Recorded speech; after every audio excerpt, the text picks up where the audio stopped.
Before touch tones, before microchips, how did spinning a wheel tell an exchange hundreds of miles away exactly which number you wanted? Behind the finger wheel sits a small mechanical computer.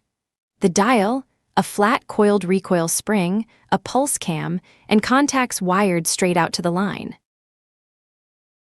Put your finger in the hole for 7 and pull round to the stop. You haven't sent anything yet. You have wound that spring, and the distance traveled encodes the digit. Let go, and the spring drives the dial back. The speed matters enormously, so a centrifugal governor drags against the return, forcing it back at one constant rate, no matter how hard you pulled. As the dial winds back, a cam on the same shaft turns with it.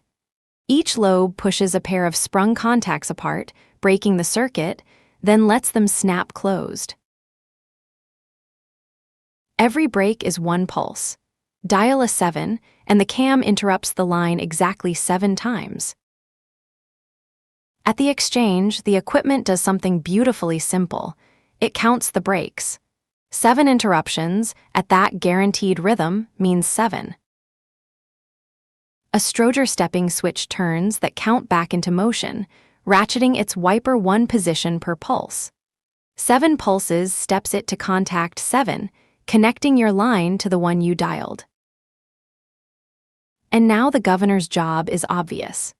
If it fails and the dial snaps back too fast, the pulses arrive too close together, the exchange miscounts, and you reach somebody else entirely. So the full chain: your finger winds the spring, the governor releases it at a fixed rate, the cam chops the current into pulses, the wire carries them, and a switch counts them back into a number. Subscribe for more everyday objects, taken apart and explained.